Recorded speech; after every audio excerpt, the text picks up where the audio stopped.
যিশু কে? আমাদের কথিত জেজাস ক্রাইস্ট, ঈসা মসিহ এসবের অন্তরালে তার কি আর কোনো পরিচয় আছে?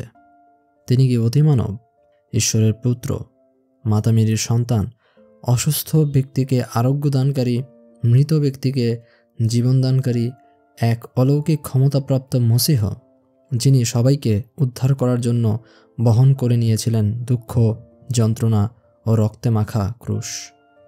অবাক হয়ে ভাবনা চলে আসতেই পারে, এসবই তো যিশু সম্পর্কে বলা হয়ে থাকে ও প্রজন্ম থেকে প্রজন্ম এমনটি শুনে এসেছি আমরা।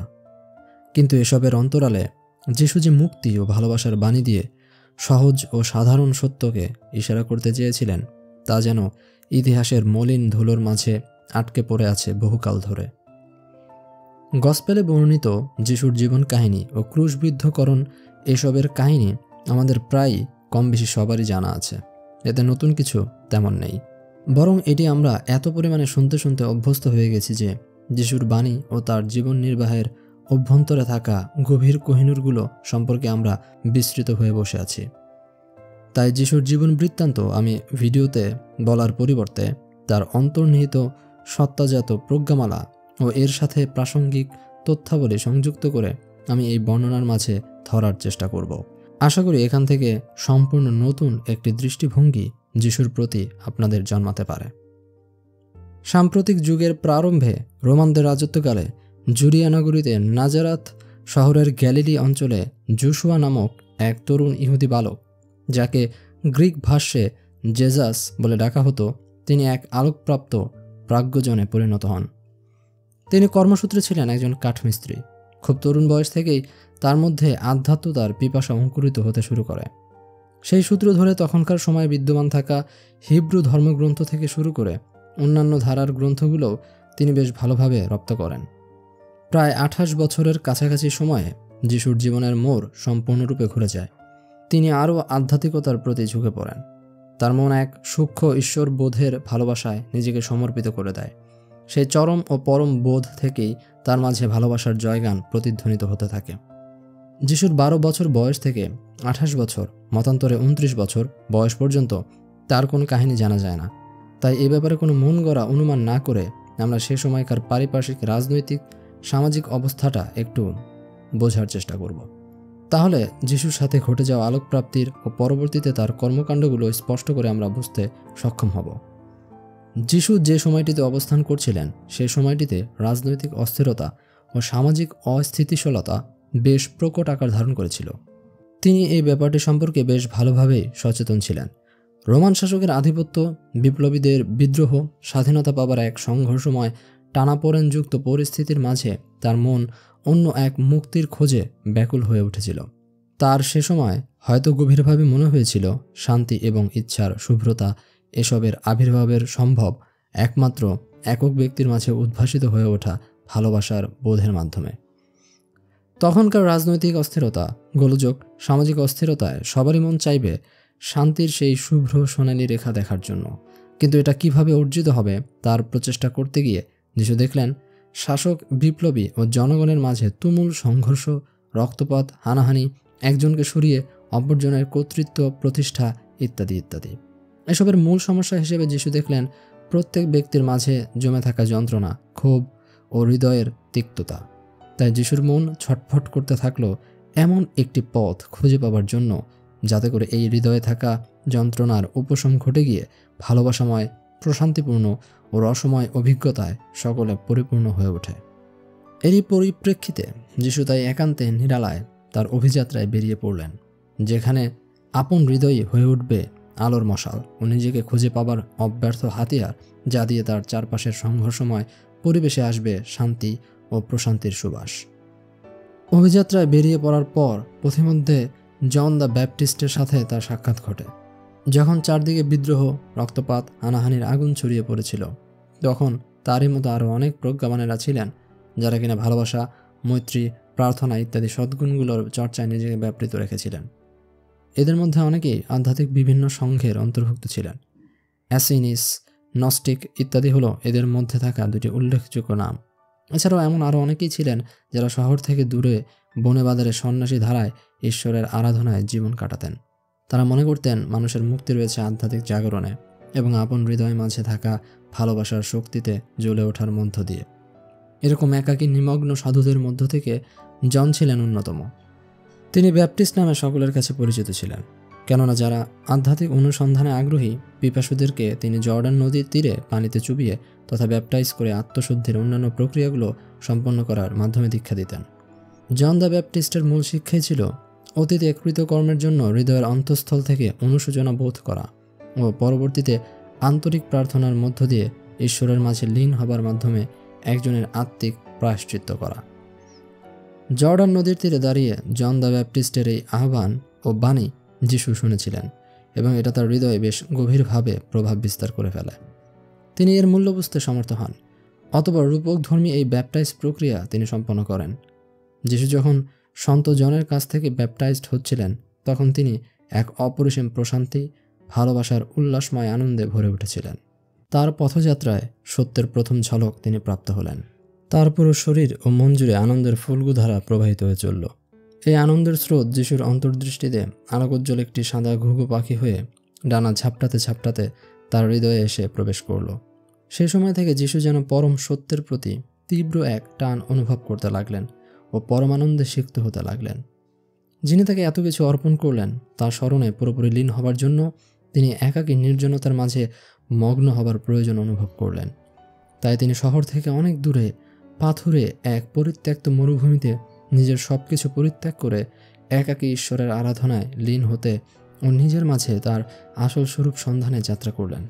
তারপর অনেক দিনের আরাধনার পর এক তারা ভরা রাতে যিশু নিমগ্ন হতে লাগলেন নীরবতার এক অনন্য গভীরতায়। সেই গভীরতা থেকে হঠাৎ করে তিনি জেগে উঠলেন স্বচ্ছ স্থির জাগৃতির মাঝে। তার মন যেন জেগে উঠল এক অজানা অনন্ত বিশুদ্ধ চেতনার পরশে। তার ক্ষুদ্র সত্তা লীন হয়ে গিয়েছিল এই অনন্ত বিশ্বের বিশাল সমারোহের সাথে। তখন যিশু ও ঈশ্বর আলাদা নয় বরং এক হয়েই অবস্থান করছিলেন। এটি এমন এক মাহেন্দ্রক্ষণ যখন পিতা তার পুত্র থেকে ভিন্ন নয় বরং পিতাই পুত্রে পরিণত হয়ে গিয়েছিলেন অথবা পুত্রই পিতা হয়ে গিয়েছিলেন। এই যে বাস্তবতা যিশুর মাঝে প্রকাশিত হয়েছিল এতে কোনো প্রকার বিভাজন ছিল না। এক অজানা অভেদাত্মক চেতনায় মগ্ন ছিল এই মুহূর্ত। এই মুহূর্তকেই পরবর্তীতে যিশু বলেছিলেন ঈশ্বরের রাজ্য, কিংডম অফ গড, যেখানে তিনি সমগ্র সত্তার সাথে মিশে একাকার হয়ে গিয়েছিলেন। সকল মোহ, ভ্রান্তি, দুঃখ, যন্ত্রণা, দ্বিধা, সন্দেহ সব দূরীভূত হয়ে গিয়েছিল সেই একটি মুহূর্তের স্পর্শে। তিনিই অনন্ত, তিনিই মুক্ত, তিনিই এ জগতের সকল সুখ দুঃখ থেকে স্বাধীন ও অপরিবর্তনশীল। জগতের সকল কিছু পরিবর্তন হয়ে যায় কিন্তু তিনি রয়ে যান আজীবন চিরকাল। প্রভাতের আলোকরশ্মি ধরায় উদ্ভাসিত হলে যিশু ফের তার সসীম সত্তার মাঝে চলে এলেন ও গতরাতের অভিজ্ঞতার স্মৃতিকে স্মরণ করে তার সসীম মনে অসীম জ্ঞানের বারিধারা প্রবাহিত হয়ে চলল। যিশুর মন পূর্বে কখনো এমন কিছুর অভিজ্ঞতা লাভ করেনি বা কখনো এমন কিছু ঘটনার কল্পনাও করেনি। এমনকি তার পঠিত ইহুদি ধর্মগ্রন্থগুলোতেও তিনি কারোর এমন অভিজ্ঞতার বর্ণনা খুঁজে পাননি। এটা এতটাই বিচিত্র এক অভিজ্ঞতা, কিংবা বলা যায় এটা এমনই এক অভিজ্ঞতাবিহীন অভিজ্ঞতা যে তিনি আপন মনেই নিজেকে প্রশ্ন করতে লাগলেন, আমি কি কেবল এরকম মহাসত্যের অভিজ্ঞতা লাভ করেছি? হে ঈশ্বর, আমি কি তাহলে ধর্মগ্রন্থগুলোতে ভবিষ্যদ্বাণী করা বার্তাবাহক নবী, যার জন্য লোকেরা অপেক্ষার প্রহর গুনছে? এইসব বিস্ময়ে ভরা চিন্তা দিয়ে হয়তো সেদিন যিশুর চিত্ত ভরেছিল।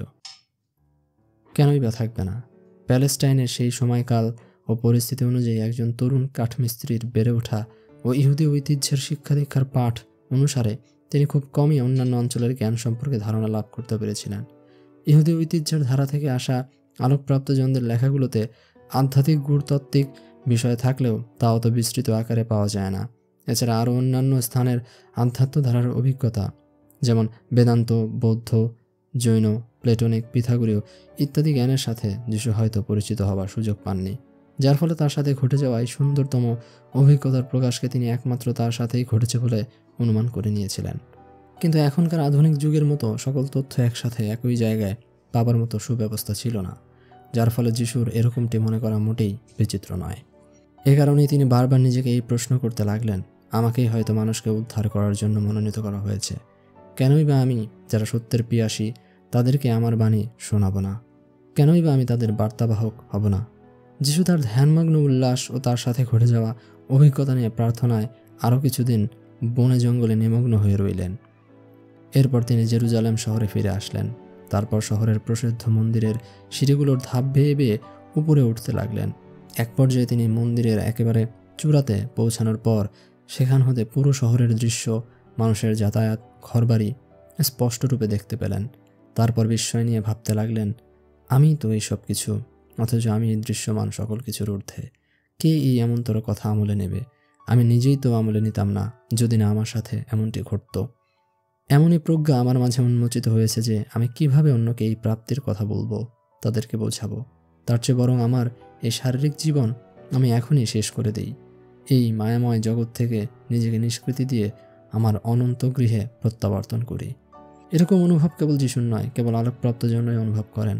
বুদ্ধের বেলায় এমনটি হয়েছিল, লাওৎসুর বেলাতেও এমনটি হয়েছিল। কিন্তু এসব অনুভবের পরও তাদের প্রকাশ হয়তো পরমের ইচ্ছা অনুযায়ী পৃথিবীতে প্রকাশিত ভাবিকালের আরও মনীষার জাগরণের অনুপ্রেরণার জন্য ঘটে। তাই যিশু এক পর্যায়ে অনুভব করলেন তার আর কোনো রাস্তা নেই, তাকে সত্যের বাণী প্রকাশ করতেই হবে এবং যে দায়িত্ব ও ভূমিকা তাকে অর্পণ করা হয়েছে তা সম্পন্ন করতে হবে। এভাবেই তিনি তার ভবিতব্যকে মেনে নিয়ে তার পুরনো সঙ্গীদের মাঝে ফিরে গেলেন ও তাদেরকে তার অনুপম অভিজ্ঞতার কথা শোনালেন। যিশুর চোখে মুখে ফুটে ওঠা দীপ্তি ও বলিষ্ঠ অথচ নমনীয় হৃদয় বিগলিত করা ভালোবাসায় মাখানো কণ্ঠস্বর শ্রোতাদের মাঝে অনুরণন ঘটিয়ে চলল। তার বাণী শুনে কারো মনে হতে লাগলো হয়তো সত্যি সে ঈশ্বরের প্রেরিত একজন দূত। আবার কেউ মনে করলো তরুণ কাঠমিস্ত্রি পাগল হয়ে ভুলভাল বকছে তাদের সামনে। তারপর যিশু যখন এভাবে একে একে সকলের মাঝে গিয়ে তার বাণী প্রকাশ করে যাচ্ছেন, তার আশেপাশে অনেকেই জমায়েত হতে লাগলো কৌতূহলবশত। কেননা ততক্ষণে যিশুর এই আশ্চর্য রূপান্তরণের ঘটনা আকাশে বাতাসে ছড়িয়ে পড়েছে ও তার গুঞ্জনে লোকেরা মৌমাছির মতো তাদের আপন আপন দৃষ্টিভঙ্গি নিয়ে জমায়েত হচ্ছে তার কাছে। যিশু কেবল তার বাণী শুনিয়ে ক্ষান্ত হলেন না, তিনি জনগণের সামনে অনেক অলৌকিক ঘটনাও নিষ্পন্ন করলেন। যেমন তিনি অসুস্থ রোগীকে আরোগ্য করে তুললেন, এমনকি মৃত ব্যক্তিকেও জীবিত করে তুললেন। তার এমন অলৌকিকতা ঘটানোর নজির দেখে অনেকেই ভাবতে আরম্ভ করে দিল আসলেই তিনি ঈশ্বরের আশীর্বাদ দ্বারা সিক্ত হয়েছেন। এভাবে অনেকেই তাকে অনুসরণ করতে লাগলেন। কিন্তু আমাদের অলৌকিকতার কুফল সম্পর্কেও বেশ ভালোভাবে জানা উচিত। যেই অলৌকিকতা দেখে যিশুকে অনুসরণ করেছিল মানুষেরা, সেই অলৌকিকতা নষ্ট হয়ে গেলে তারা আর তাকে অনুসরণ করবে না। যিশু এটা বেশ ভালোভাবেই জানতেন। তাই তিনি বলেছিলেন, এমন অনেকেই রয়েছে যারা এই সত্যকে বুঝবে না ও তোমাদেরকে নির্যাতন করবে, কিন্তু তোমরা তা সহ্য করো, কেননা যারা সত্যের কারণে নিপীড়নের শিকার হবে তাদের জন্য রয়েছে স্বর্গীয় আনন্দ। সত্যের পথ অলৌকিকতার ফুলঝুরি নয়, বরং এটা কণ্টকাকীর্ণ, কিন্তু তোমার যাত্রা তো শুরু করতে হবে। তাই এই অস্তিত্বময় অজানা ঘটনাগুলো মাঝে মাঝে অলৌকিকতা হয়ে ধরা দেয়। এরপরই না তুমি তার মোহে সেই কাঁটাভরা পথে যাত্রা আরম্ভ করো, যেখানে পৌঁছানোর পর তোমার সত্যিকারের পুনরুত্থান ঘটে, তোমার নতুন জন্ম হয়। তাই যিশু হয়তো অলৌকিক কাণ্ড ঘটিয়েছিলেন, তবে তা লৌকিক কোনো শক্তি বা সক্ষমতার দ্বারাই ঘটিয়েছিলেন, বা তার এই ঘটনা ছিল নিছক রূপক।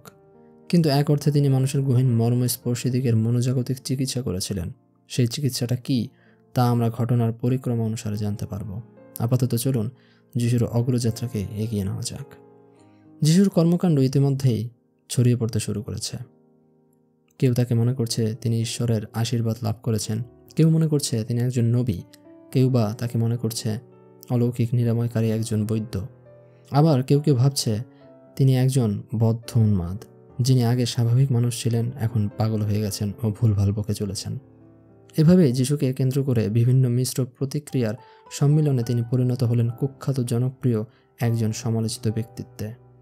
যিশু এত কিছুর পরও তার উদ্দেশ্য থেকে পিছু হটলেন না। তিনি নিরন্তর তার বাণী প্রচারের কাজ করে যেতে লাগলেন, সকল মানুষের বিভিন্ন প্রতিক্রিয়া থাকা সত্ত্বেও। একদিন তিনি ঘোষণা দিলেন যে তিনি অলিভ পর্বতের চূড়ায় তার ভাষণ দিবেন। তিনি সহ বাণী শুনতে আসা মানুষরা যখন পর্বতের চূড়ায় পৌঁছালেন, যিশু তার গতানুগতিক কোমল ও মোলায়েম হৃদয় সর্বস্ব চিত্ত অথচ নিশ্চয়াত্মক কণ্ঠস্বরে তাদেরকে বলতে লাগলেন কিভাবে তিনি ঈশ্বরের রাজ্যকে খুঁজে পেয়েছেন এবং কি করে তাদেরও সেই রাজ্য, সেই অসীম ভূমিতে প্রবেশ লাভ ঘটতে পারে। যিশু বললেন, ঈশ্বরের রাজ্য অনেক দূরে অবস্থিত নয়, এটা আমাদের অতি নিকটে, আমাদের হাতের কাছে।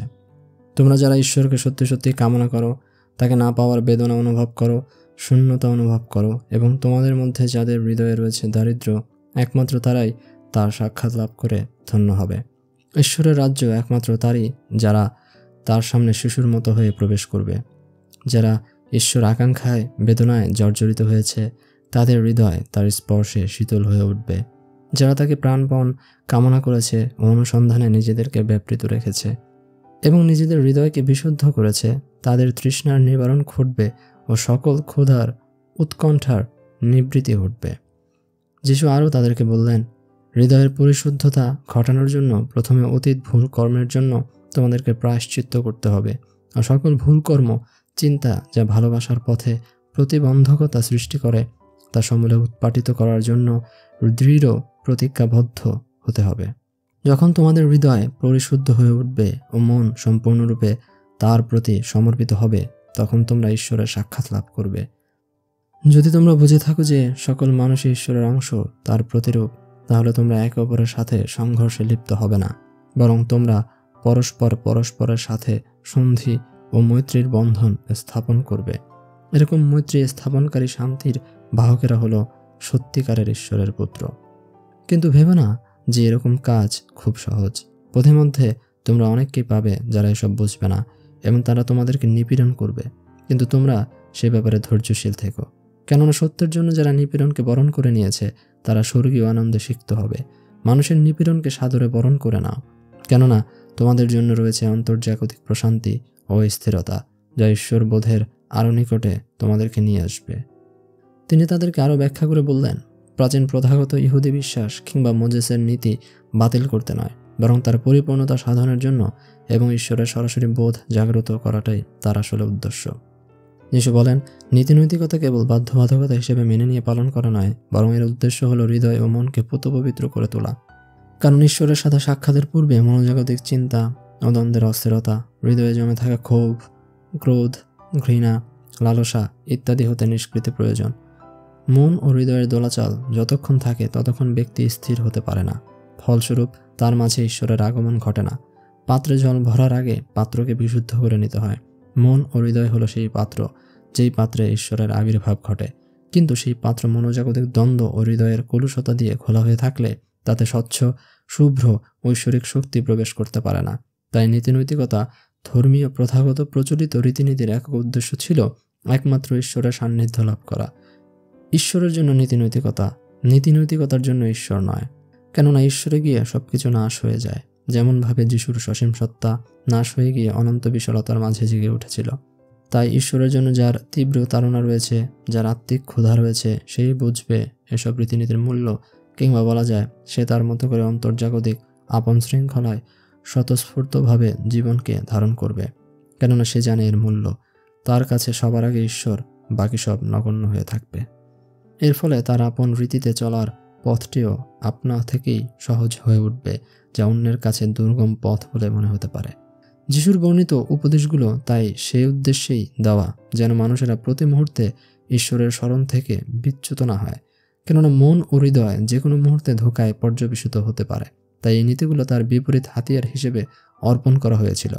কিন্তু বিধিবাম সকল নীতির পাশাপাশি যিশুর উপদেশমালাও বিকৃত হয়ে যায় এর গূঢ়ার্থ না বোঝার ফলে। এটা কোনো সাদা কালো ভাবে বোঝার জিনিস নয়, বরং যিনি ঈশ্বরের গভীরতায় প্রবেশ করার পিয়াসী, তিনিই যিশুর বাণীকে ভিন্ন দেখতে সমর্থ হবেন। তাই ঈশ্বর সম্বন্ধে কোনো ধারণাই নেই, সে নেহাত সামাজিকতার খাতিরে বিশ্বাস করেই ক্ষান্ত হয় ও এর চর্চা এড়িয়ে যায়, যার ফলে জীবন ধারণে সে দ্বিচারিতার সম্মুখীন হয়ে পড়ে। এ কারণে প্রতিটি যুগে যিশুদেরকে ভুল বোঝা হয়েছে। তাই যিশু যখন বলেন, তোমরা শুনে এসেছো যে চোখের বদলে চোখ, দাঁতের বদলে দাঁত তুলে নেবার নীতি সম্পর্কে, কিন্তু আমি তোমাদেরকে বলছি, কোনো মন্দ ব্যক্তিকেও বাধা দিও না। যদি কেউ তোমাকে ডান গালে থাপ্পড় মারে, তোমার অন্য গাল তাদের দিকে বাড়িয়ে দাও।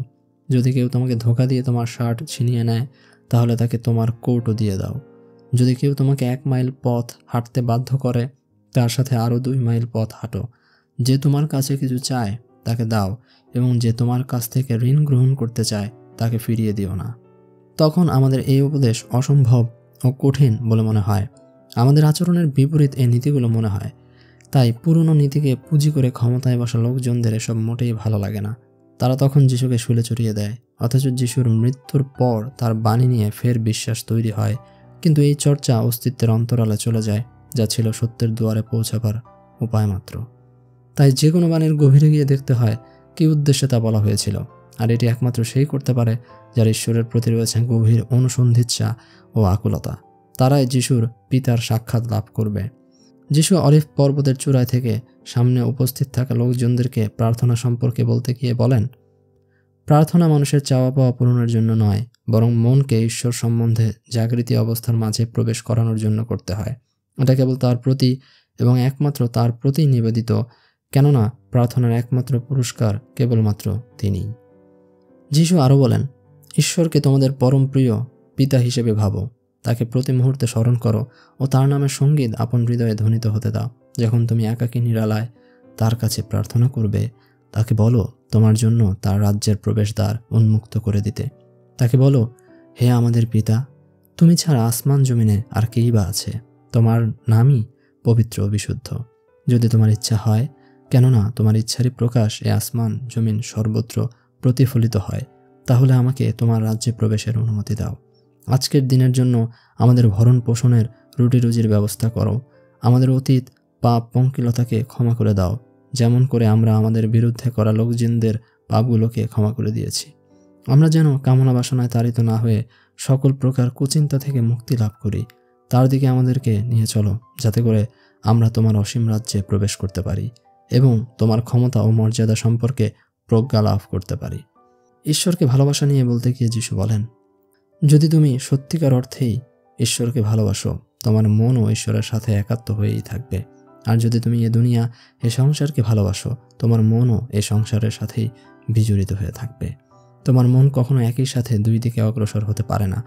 এটি সবসময় সেই দিকে অগ্রসর হয় যেটাকে তুমি সবচেয়ে বেশি ভালোবাসো। মন ও ঈশ্বর তথা সত্য সম্পর্কে বলতে গিয়ে যিশু বলেন, আমাদের আপন মন সম্পর্কে সবচেয়ে বেশি সচেতন হওয়া জরুরি যদি আমরা ঈশ্বর সম্পর্কে জানতে চাই। অন্যকে ঠিক করার মাঝে এমন কি নিহিত রয়েছে যেখানে আমাদের নিজেদেরই মন সংশোধনের জরুরত রয়েছে? আমরা আমাদের নিজেদের আত্মিক পরিশুদ্ধি ও বিকাশের মাধ্যমে ঈশ্বরের রাজ্যে তথা পরম সত্যের অতি নিকটে চলে আসতে পারবো। যদি তুমি তাকে একাগ্র চিত্তে কামনা করো, তাহলে তুমি দেখবে তোমার সম্মুখে তার দরজা খুলে গেছে এবং সরাসরি তার সাথে তোমার সাক্ষাৎ ঘটে যাবে। ঈশ্বরের দরজায় টোকা দাও, দেখবে তিনি তোমার দরজা খুলে দিবেন। অথবা বলতে পারো, তার দরজা সবসময় খোলাই ছিল, কিন্তু তুমি সেই দরজায় কখনো টোকা পর্যন্ত দিয়ে দেখোনি। অন্বেষণ করো, দেখবে অতি নিকটেই তাকে তুমি খুঁজে পাবে। যে পরম সত্যকে আমরা ভাবি সে চিরকাল থেকে যায় সীমার আড়ালে। তাকেই যিশু সহসা হৃদ মাজারে খুঁজে পান সীমার মাঝেই, ও সেটি তার ক্ষুদ্র হৃদয় সত্তাকে ভেদ করে প্রস্ফুটিত হয়ে ওঠে বিশাল অসীম হৃদয় আকাশে। এই হৃদয়ের পথযাত্রা কেমন তা বলতে গিয়ে যিশু বলেন, ভেবো না যে এ পথ মোটেই সহজ, না, একেবারেই নয়। এ পথ অতি প্রশস্ত অথচ খুব সরু। এটা তরবারির ধারালো প্রান্তের চেয়েও সরু এবং খুব অল্প সংখ্যক লোকই তাতে সফল হতে পারবে। তবুও এ পথে আমি হেঁটেছি এবং তোমাদেরকে আমি সে পথ দেখাতে পারি। তোমাদের মধ্যে সবাই যারা আমাকে অনুসরণ করো তারা তার রাজ্যে প্রবেশ করতে পারবে না। কেবলমাত্র যারা তাদের অন্তরে ঈশ্বরের ইচ্ছাকে লালন করে একমাত্র তারাই সেই রাজ্যে প্রবেশ করবে। নিছক আমার কথাকে বিশ্বাস করার ভান করলেই তোমরা সেই অন্তর্দৃষ্টি লাভ করতে পারবে না। তোমার সমস্ত হৃদয় দিয়ে যখন তুমি তার প্রতি সমর্পিত হবে, একমাত্র সেই পরম নিষ্ঠা দিয়েই তুমি তার মাঝে প্রবেশ করতে পারবে।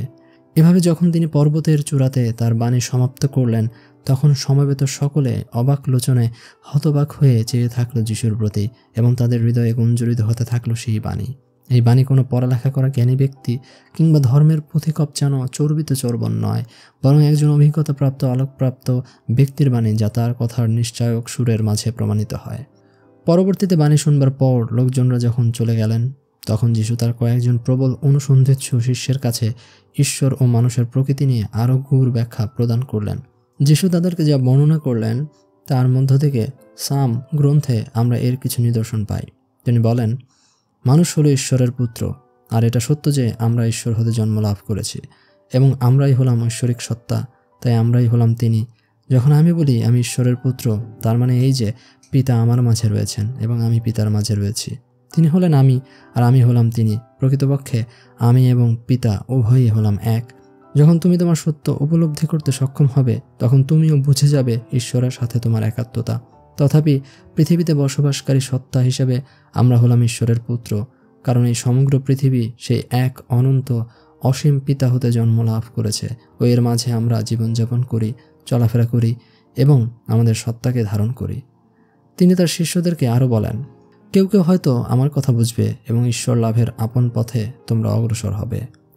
অপরদিকে কেউ কেউ হয়তো তা বুঝবে না। আমার কথামালা তোমাদের হৃদয়ে আমি বীজ হিসেবে বুনে দিলাম। যদি এই বীজ উপযুক্ত উর্বর জমিনে পড়ে তাহলে এটি প্রাণ নিয়ে অঙ্কুরিত হয়ে উঠবে, কিন্তু এটি যদি অনুর্বর জমিনে পড়ে তাহলে এটি কোনো ফল প্রদান করা ছাড়াই মারা যাবে। ঈশ্বরের অন্তর্দৃষ্টি হলো গুপ্তধনের মতো। কেউ কেউ তাদের সব কিছু তা খুঁজে পাওয়ার জন্য বাজি লাগায়, অন্যদিকে কেউ কেউ সে গুপ্তধনের কথা দূর হতে শোনে কিন্তু কখনো তার অন্বেষণে বের হয় না এবং ফলস্বরূপ খুঁজেও পায় না। যিশুর মুখনিসৃত এমন বাণী শুনে সবাই শ্রদ্ধা ও কৃতজ্ঞ চিত্তে তার প্রতি তাদের ভালোবাসা জ্ঞাপন করলেন ও এই মন্ত্রে উজ্জীবিত হয়ে উঠলেন।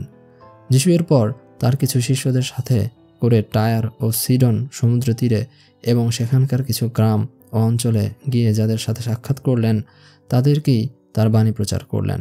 অবশেষে যখন তিনি ফের জেরুজালেম শহরে ফিরে আসলেন এবং সেখানে তার বাণী প্রচার করতে লাগলেন, তখন তিনি প্রথাগত রক্ষণশীল ইহুদি রাবাইদের আক্রমণের শিকার হলেন।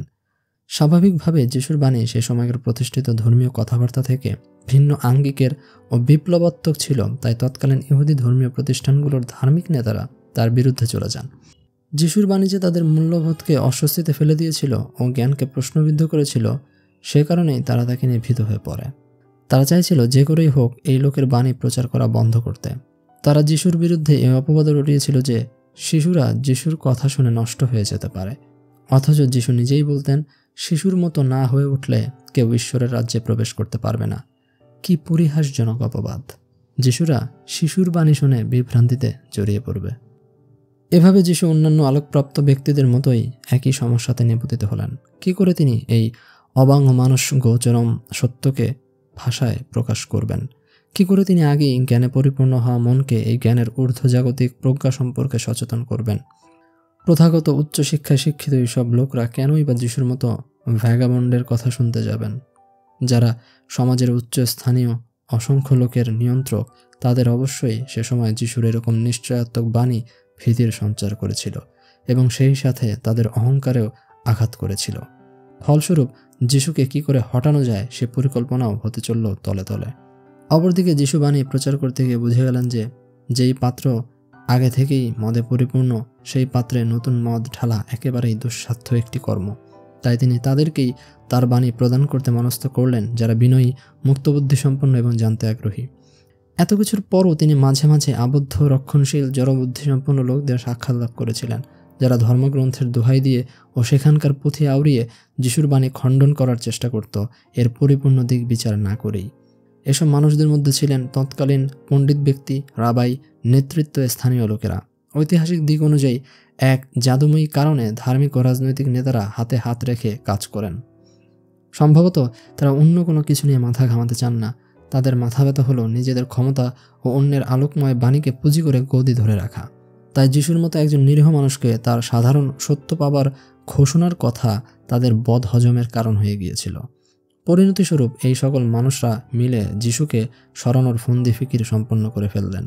তারপর সেই সময় এসে গেল যখন তাকে মিথ্যা অভিযোগে অভিযুক্ত করা হলো ও গ্রেফতার করা হলো। কেবল গ্রেফতার করিয়ে তৎকালীন ইহুদি হর্তাকর্তা ও রাবাইরা শান্ত হলেন না। তখনকার সময় রোমান সাম্রাজ্যের প্রদেশের অন্তর্গত ক্ষমতাপ্রাপ্ত শাসক পন্টিয়াস পাইলেটকে যিশুকে ক্রুশবিদ্ধ করার জন্য জোর আর্জি জানালেন। ক্ষমতাপ্রাপ্ত শাসকও সে সময় ধর্মীয় ইহুদি নেতাদের সাথে বিবাদে না জড়িয়ে তাদের সাথে সুসম্পর্ক বজায় রেখে তার শাসনকার্য পরিচালনার উদ্দেশ্যে তাদের ইচ্ছাকেই সমর্থন করলেন ও নিজের বিবেকপ্রসূত চিন্তাভাবনা, স্বাধীন ইচ্ছা জলাঞ্জলি দিলেন। যিশুকে অবশেষে তার নিজের লোকদের সামনে নির্মমভাবে ক্রুশবিদ্ধ করা হলো। যখন তাকে ক্রুশবিদ্ধ করা হচ্ছিল তখন তিনি যে যন্ত্রণা পাচ্ছিলেন তা উপেক্ষা করে ভালোবাসা দিয়ে সব কিছু বরণ করে নিয়েছিলেন। তিনি তখন যন্ত্রণাকাতর হয়ে বলেছিলেন, হে পিতা, ওদের ক্ষমা করে দাও, ওরা জানে না যে ওরা কি করছে। অতঃপর যিশু ক্রুশবিদ্ধ হয়ে সত্যের এক মূর্তমান রূপ হয়ে সেখানেই তার পিতার ভালোবাসায় অন্তর্লীন হয়ে যান। একজন ক্রুশবিদ্ধ যিশু ও সারা জগতের যন্ত্রণাময় ভালোবাসা নিয়ে মূর্তমান আলোকসত্তা। যিশুর পুরো জীবন পরিক্রমা দেখলে দেখা যায় তার পথ ছিল ভালোবাসার, কিন্তু মুদ্রার উল্টো পাশে ছিল তীব্র যন্ত্রণা এক অসহনীয় যন্ত্রণা ছিল যিশুর হৃদয়ে, যেখান থেকে ধ্বনিত হয়েছিল ভালোবাসার মন্ত্রজপ।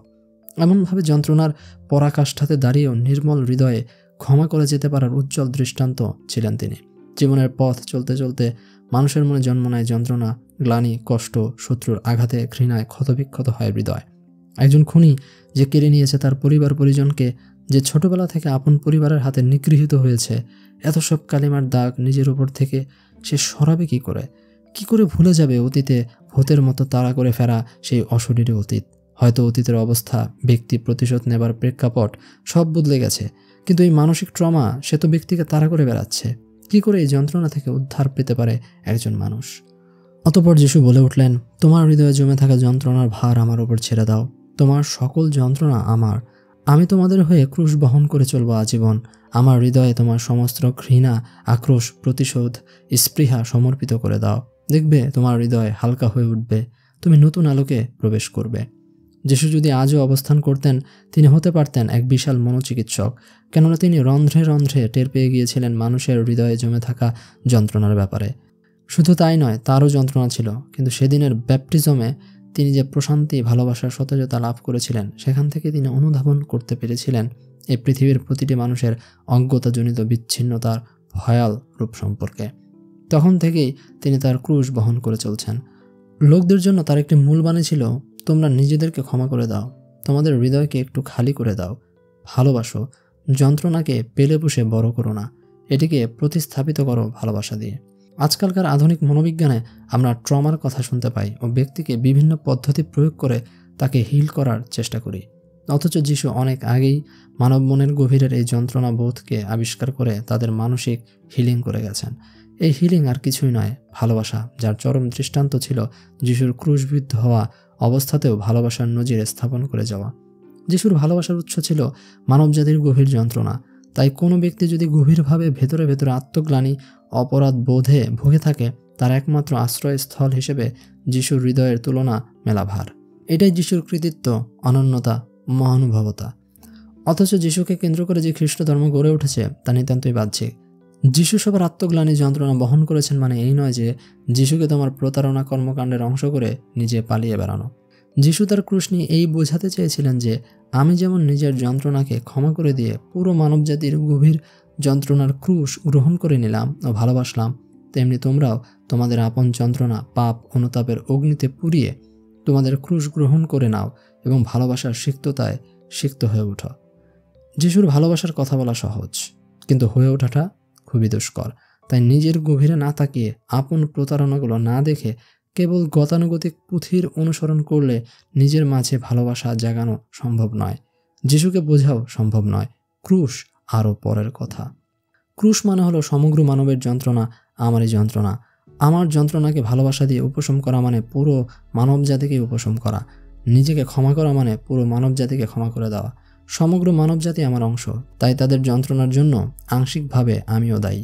এই যে সামগ্রিক যন্ত্রণাবোধ ও অসহায়তা, এটাকেই বলে ক্রুশবিদ্ধ হওয়া। অতঃপর এই ক্রুশবিদ্ধ অবস্থায় থেকেও ক্ষমা করতে পারা ও ভালোবাসার জাগরণ ঘটানো, এরই মাঝে রয়েছে নিজের মুক্তি ও সৃষ্টির প্রতি থাকা মূল বিশ্বাস, পরম পিতার ভালোবাসা। কেননা পিতা ও পুত্র একে অপর থেকে ভিন্ন নয়, তারা উভয়ই একই যন্ত্রণা ও ভালোবাসার সমন্বয়ে গঠিত অস্তিত্বজাত সত্তা। তাই পিতার কাছে প্রার্থনা করা মানে নিজের কাছেই প্রার্থনা করা। পিতার কাছে ক্ষমা চাওয়া মানে নিজের কাছেই ক্ষমা চাওয়া। পিতাকে ভালোবাসা মানে নিজেকেই ভালোবাসা। নিজেকে ভালোবাসা মানে পুরো জগৎ, সংসার, ব্রহ্মাণ্ডকে ভালোবাসা। কেননা আমি সব কিছু থেকে আলাদা নই, বরং সব কিছুর সাথে আমি সংযুক্ত। অতএব আমি নই, আমরা, সামগ্রিক অস্তিত্ব, যার নাম ভালোবাসা।